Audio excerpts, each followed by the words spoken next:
ନମସ୍କାର ଆଜିର ଭିଡ଼ିଓରେ ମୁଁ ଆପଣମାନଙ୍କୁ ଦେଖେଇବି ଅବିବାହିତ ମହିଳାମାନଙ୍କର କେମିତି ଆପଣମାନେ ମଧୁବାବୁ ପେନସନ୍ ଯୋଜନାରେ ଅନଲାଇନରେ ଆପଣମାନେ ଆବେଦନ କରିବେ। ତ ଆଜିର ଭିଡ଼ିଓରେ ମୁଁ ଆପଣମାନଙ୍କୁ ଷ୍ଟେପ୍ ବାଇ ଷ୍ଟେପ୍ ଦେଖେଇବି। ତା ସହିତ ଆପଣମାନେ କ'ଣ ଡକୁମେଣ୍ଟ ଦେବେ ତାହା ମଧ୍ୟ ମୁଁ ଆପଣମାନଙ୍କୁ ଦେଖେଇବି ଏହି ଭିଡ଼ିଓରେ। ତ ଚାଲନ୍ତୁ ଭିଡ଼ିଓକୁ ଡେରି ନକରି ଭିଡ଼ିଓକୁ ଷ୍ଟାର୍ଟ କରିବା। ଭିଡ଼ିଓକୁ ଷ୍ଟାର୍ଟ କରିବା ପୂର୍ବରୁ ଆପଣମାନେ ଯଦି ଆମ ଚ୍ୟାନେଲକୁ ନୂଆ କରି ଆସିଛନ୍ତି ତ ଚ୍ୟାନେଲକୁ ସବସ୍କ୍ରାଇବ୍ କରି ପାଖରେ ଥିବା ବେଲ୍ ଆଇକନକୁ ପ୍ରେସ୍ କରିନିଅନ୍ତୁ। ତ ସର୍ବପ୍ରଥମେ ଯେକୌଣସି ବ୍ରାଉଜରକୁ ଓପନ୍ କରିବା ପାଇଁ ପଡ଼ିବ। ଓପନ୍ କରିସାରିଲା ପରେ ଆପଣମାନଙ୍କୁ ଗୋଟେ ସର୍ଚ୍ଚ କରିବା ପାଇଁ ପଡ଼ିବ ମଧୁବାବୁ ପେନସନ୍ ଯୋଜନା। ଆପଣମାନଙ୍କୁ ସର୍ଚ୍ଚ କରିବା ପାଇଁ ପଡ଼ିବ ମଧୁବାବୁ ପେନସନ୍ ଯୋଜନା। ମଧୁବାବୁ ପେନସନ୍ ଯୋଜନା ସର୍ଚ୍ଚ କରିସାରିଲା ପରେ ଆପଣଙ୍କ ସାମ୍ନାରେ ଫାଷ୍ଟ ୱେବସାଇଟ୍ଟି ଆସିଯିବ ମଧୁବାବୁ ପେନସନ୍ ଯୋଜନା। ତ ୟା ଉପରେ ଆପଣମାନଙ୍କୁ କ୍ଲିକ୍ କରିବା ପାଇଁ ପଡ଼ିବ।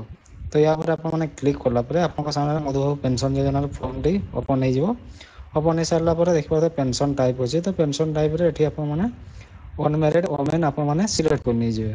ଅନମ୍ୟାରେଡ୍ ଓମେନ୍ ସିଲେକ୍ଟ କରିସାରିଲା ପରେ ତାପରେ ଦେଖିବା ତ ନେମ୍ ଆଜ୍ ପର୍ ଆଧାର ଅଛି। ତ ଆଧାର କାର୍ଡ଼ରେ ଯେଉଁ ନାମଟି ଅଛି ତ ଏଠି ସେଇ ନାମଟିକୁ ଆପଣମାନଙ୍କୁ ଏଠି ଦେବା ପାଇଁ ପଡ଼ିବ। ତ ଏଠି ନାମଟି ଆପଣମାନେ ଦେଇ ସାରିଲା ପରେ ତାପରେ ଅଛି ଫାଦର ବା ସପୋଜ ନେମ୍। ତ ଏଠି ଅନମ୍ୟାରେଡ୍ ଅଛନ୍ତି ତ ସେଥିପାଇଁ ତାଙ୍କର ଫାଦର ନେମ୍ ଏଠି ଆପଣମାନେ ଦେଇଦେବେ। ଫାଦର ନେମ୍ ଦେଇ ସାରିଲା ପରେ ଏଠି ଡେଟ୍ ଅଫ୍ ବାର୍ଥଟି ତାଙ୍କର ଆଧାର କାର୍ଡ଼ରେ ଯେଉଁ ଡେଟ୍ ଅଫ୍ ବାର୍ଥଟି ଅଛି ସେଇ ଡେଟ୍ ଅଫ୍ ବାର୍ଥଟି ଏଠି ଆପଣମାନଙ୍କୁ ଦେବା ପାଇଁ ପଡ଼ିବ।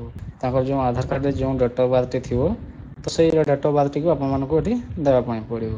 ଡେଟ୍ ଅଫ୍ ବାର୍ଥ ଦେଇ ସାରିଲା ପରେ ଆପଣଙ୍କୁ ଏଠି ଅପଲୋଡ଼ ଏଜ୍ ପ୍ରୁଫ୍ରେ ତାଙ୍କର ଆଧାର କାର୍ଡ଼ଟି ବି ଆପଣମାନଙ୍କୁ ଅପଲୋଡ଼ କରିବା ପାଇଁ ପଡ଼ିବ। ତ ଏଠି ମୁଁ ଆଧାର କାର୍ଡ଼ଟି ଅପଲୋଡ଼ କରି ନେଇଯାଉଛି। ତ ଦେଖିପାରୁଥିବେ ଫାଇଲ୍ ସାଇଜ୍ଟି 200 KBରୁ ଅଧିକା ଅଛି। ତ ସେଥିପାଇଁ ଫାଇଲ୍ ସାଇଜ୍ଟି ଅପଲୋଡ଼ ନେଉନି। ତ ଆପଣମାନେ ଫାଇଲ୍ ସାଇଜ୍ଟିକୁ କମ୍ କରିକି ଆପଣମାନେ ଅପଲୋଡ଼ କରି ନେଇଯିବେ। ଆଧାର କାର୍ଡ଼ ଅପଲୋଡ଼ କରି ନେଇ ସାରିଲା ପରେ ଆପଣମାନଙ୍କୁ ଏଠି ଜେଣ୍ଡର ଆପଣମାନଙ୍କୁ ସିଲେକ୍ଟ କରିବା ପାଇଁ ପଡ଼ିବ। ତାପରେ ଅଛି ଏଠି ଆପଣଙ୍କର ଆଧାର ନମ୍ବରଟି ଏଠି ଦେବା ପାଇଁ ପଡ଼ିବ। ଯାହାର ଯେଉଁ ବ୍ୟକ୍ତିଙ୍କର ଆପଣମାନେ ଆପ୍ଲାଏ କରିଛନ୍ତି ତ ତାଙ୍କର ଏଠି ଆଧାର ନମ୍ବରଟି ଦେଇ ସାରିଲା ପରେ ଆପଣମାନେ ଭେରିଫାଏ ଆଧାରରେ ଏଠି ଆପଣମାନଙ୍କୁ କ୍ଲିକ୍ କରିବା ପାଇଁ ପଡ଼ିବ। ତ ଭେରିଫାଏ ଆଧାରରେ କ୍ଲିକ୍ କରିବା ନେଟୱାର୍କ ଇସ୍ୟୁ ଆସିଯାଉଛି। ତ ଆପଣମାନେ ପୁଣି ଥରେ ଟ୍ରାଏ କରିବେ। ଦେଖିପାରୁଥିବେ ଆଧାର ଭେରିଫିକେସନ୍ ସକ୍ସେସଫୁଲ୍ ଆସିଯିବ। ତାପରେ ଆପଣଙ୍କୁ ଏଠି ଆଧାର କାର୍ଡ଼କୁ ଆପଣମାନଙ୍କୁ ସ୍କାନ୍ କରିକି ଆପଣମାନଙ୍କର ଅପଲୋଡ଼ କରିବା ପାଇଁ ପଡ଼ିବ। ତ ଏଠି ମୁଁ ଅପଲୋଡ଼ କରି ନେଇଯାଉଛି। ଆଧାର କାର୍ଡ଼ ଅପଲୋଡ଼ କରି ନେଇ ସାରିଲା ପରେ ଏଠି ମୋବାଇଲ୍ ନମ୍ବରଟି ଦେବା ପାଇଁ ପଡ଼ିବ। ମୋବାଇଲ୍ ନମ୍ବର ଗୋଟେ ଆପଣମାନଙ୍କୁ ଏଠି ଦେବା ପାଇଁ ପଡ଼ିବ। ତ ଏଠି ମୁଁ ମୋବାଇଲ୍ ନମ୍ବରଟି ଦେଇଦେଉଛି।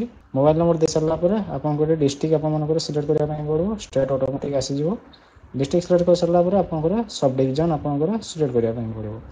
ତାପରେ ଆପଣଙ୍କୁ ଆଡ୍ରେସ୍ ଟାଇପ୍ ULB ବା ବ୍ଲକ ଆପଣମାନେ ସିଲେକ୍ଟ କରିବେ। ବ୍ଲକ ଯଦି ସିଲେକ୍ଟ କରିଛନ୍ତି ତ ଆପଣମାନେ ବ୍ଲକ ନେମ୍ଟି ଦେବେ। ତାପରେ ଆପଣଙ୍କର ଜିପି ନେମ୍ ଦେବେ। ଜିପି ନେମ୍ ଦେଇ ସାରିଲା ପରେ ତାପରେ ଆପଣଙ୍କର ଭିଲେଜ୍ ନେମ୍ ଦେବେ। ଭିଲେଜ୍ ନେମ୍ ଦେଇ ସାରିଲା ପରେ ତାପରେ ହେଉଛି ହେବିଟେସନ୍। ତାପରେ ଆପଣଙ୍କର ପିନ୍କୋଡ଼୍ଟି ଆପଣମାନଙ୍କୁ ଦେବା ପାଇଁ ପଡ଼ିବ।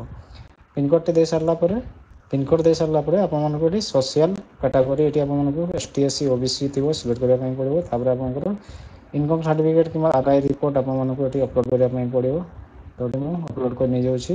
ଅପଲୋଡ଼ କରି ନେଇ ସାରିଲା ପରେ ତାପରେ ହେଉଛି ଆଡ଼ିସନାଲ୍ ଡକୁମେଣ୍ଟରେ ଏଠି ଆପଣମାନେ ଭୋଟର କାର୍ଡ଼ ଆପଣଙ୍କର ଭୋଟର କାର୍ଡ଼ଟି ଦେଇଦେବେ। ଏଠି ମୁଁ ଭୋଟର କାର୍ଡ଼ଟି ଦେଇଦେଉଛି। ଭୋଟର କାର୍ଡ଼ଟି ଅପଲୋଡ଼ କରି ନେଇ ସାରିଲା ପରେ ଆପଣଙ୍କର ହେଉଛି ଆପଣଙ୍କର ଟିପ ଚିହ୍ନ କିମ୍ବା ଆପଣଙ୍କର ସିଗ୍ନେଚର୍ ଆପଣମାନେ ଏଠି ଅପଲୋଡ଼ କରିବା ପାଇଁ ପଡ଼ିବ। ଅପଲୋଡ଼ କରି ନେଇ ସାରିଲା ପରେ ଆପଣଙ୍କର ବ୍ୟାଙ୍କ ଆକାଉଣ୍ଟ ଟାଇପ୍ ଆପଣଙ୍କୁ ଦେବା ପାଇଁ ପଡ଼ିବ। ସିଙ୍ଗଲ୍ ଜଏଣ୍ଟ ତ ଏଠି ଆପଣଙ୍କ ସିଙ୍ଗଲ୍ ଦେଇଦେବେ। ଯଦି ଆପଣଙ୍କ ଜଏଣ୍ଟ ଅଛି ତ ଜଏଣ୍ଟ ଆକାଉଣ୍ଟ ଦେଇଦେବେ। ତାପରେ ଏଠି ଆକାଉଣ୍ଟ ହୋଲ୍ଡର ନେମ୍ ତ ଆକାଉଣ୍ଟ ହୋଲ୍ଡର ନେମ୍କୁ ଏଠି ଦେବା ପାଇଁ ପଡ଼ିବ।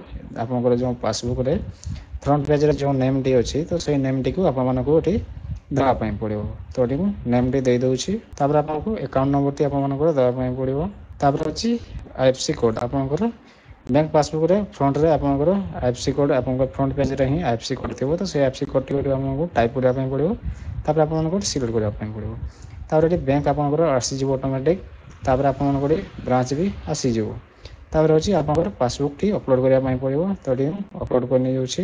ପାସବୁକ୍ଟି ଅପଲୋଡ଼ କରି ନେଇ ସାରିଲା ପରେ ଆପଣଙ୍କୁ ଡିକ୍ଲାରେସନ୍ ଏଠି ଦେବା ପାଇଁ ପଡ଼ିବ। ଆଉ ଆପଣଙ୍କର ଗୋଟେ ପାସପୋର୍ଟ ସାଇଜ୍ ଫଟୋ ଆପଣମାନଙ୍କୁ ଅପଲୋଡ଼ କରିବା ପାଇଁ ପଡ଼ିବ। ତ ଦେଖିପାରୁଥିବେ ପାସପୋର୍ଟ ସାଇଜ୍ ଫଟୋଟି ଏଠି ଆପଣମାନଙ୍କୁ ଅପଲୋଡ଼ କରିବା ପାଇଁ ପଡ଼ିବ। ତ ଏଠି ମୁଁ ଅପଲୋଡ଼ କରି ନେଇଯାଉଛି। ପାସପୋର୍ଟ ସାଇଜ୍ ଫଟୋ ଅପଲୋଡ଼ କରି ନେଇ ସାରିଲା ପରେ ତାପରେ ଏ ତିନୋଟି ଟିକ୍ ମାର୍କ ଥିବ ଟିକ୍ ମାର୍କ ଦେଇକରି ଆପଣମାନଙ୍କୁ ସବମିଟ୍ରେ କ୍ଲିକ୍ କରିବା ପାଇଁ ପଡ଼ିବ। ସବମିଟ୍ରେ କ୍ଲିକ୍ କଲା ପରେ ତାପରେ ଆପଣମାନେ ୟେସ୍ରେ କ୍ଲିକ୍ କରି ନେଇଯିବେ। ୟେସ୍ରେ କ୍ଲିକ୍ କରି ନେଇଗଲା ପରେ ଆପଣଙ୍କର ଆପ୍ଲିକେସନ୍ ସକ୍ସେସଫୁଲ୍ ସବମିଟ୍ ହେଇଯିବ। ତ ଆପ୍ଲିକେସନ୍ ସକ୍ସେସଫୁଲ୍ ସବମିଟ୍ ହେଲା ପରେ ଆପଣଙ୍କ ସାମ୍ନାରେ ଏଇଭଳି ଫର୍ମଟି ଓପନ୍ ହେଇଯିବ। ଦେଖିପାରୁଥିବେ ଏଇ ଫର୍ମଟି ଓପନ୍ ହେଇଯିବ। ତ ଏଇ ଫର୍ମକୁ ଆପଣମାନେ ପ୍ରିଣ୍ଟ କରିକିରି ଆପଣମାନେ ଆପଣଙ୍କ ପାଖରେ ରଖିପାରିବେ। ଯେତେବେଳେ ନେକ୍ସଟ ଆପଣମାନେ ଆପଣଙ୍କର ଷ୍ଟାଟସ୍ ଚେକ୍ କରିବେ ତ ଆପଣମାନେ ଏଇ ଫର୍ମରେ ଗୋଟେ ହେଉଛି ଆପଣଙ୍କର ଆପ୍ଲିକେସନ୍ ନମ୍ବର ଆପଣଙ୍କୁ ମିଳିବ। ସେ ଆପ୍ଲିକେସନ୍ ନମ୍ବର ଦେଇକରି ଆପଣମାନେ ଆପଣଙ୍କର ଷ୍ଟାଟସ୍ ଚେକ୍ କରିପାରିବେ। तो ये ଥିଲା ଆଜିକା ଭିଡ଼ିଓ ଯଦି ଭଲ ଲାଗିଛି ଭିଡ଼ିଓକୁ ଲାଇକ୍ କରନ୍ତୁ, କମେଣ୍ଟ କରନ୍ତୁ, ସେୟାର କରନ୍ତୁ। ଆଉ ଚ୍ୟାନେଲକୁ ଯଦି ନୂଆ କରି ଆସିଛନ୍ତି ତ ଚ୍ୟାନେଲକୁ ସବସ୍କ୍ରାଇବ୍ କରି ପାଖରେ ଥିବା ବେଲ୍ ଆଇକନକୁ ପ୍ରେସ୍ କରିନିଅନ୍ତୁ। ଆଉ ଯଦି ଆପଣଙ୍କର ଯଦି କିଛି ବି ଯଦି ଡାଉଟ୍ ରହିଲା ତ ଆପଣମାନେ କମେଣ୍ଟ ମାଧ୍ୟମରେ ଆମକୁ ଜଣାଇ ପାରିବେ।